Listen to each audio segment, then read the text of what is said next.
This is Sunday from the new construction on Brixham Street, and you can see he has it now, so it's built up, so it's making a flood over here. And so my fence, some of it is brand new fence is 6 or 8 inches under standing water, so there's going to have to be some drainage here. He's flooding out his neighbors.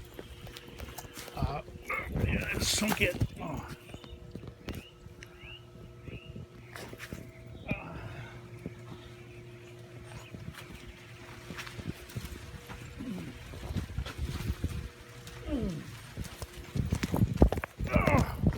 Oh, this is terrible back here.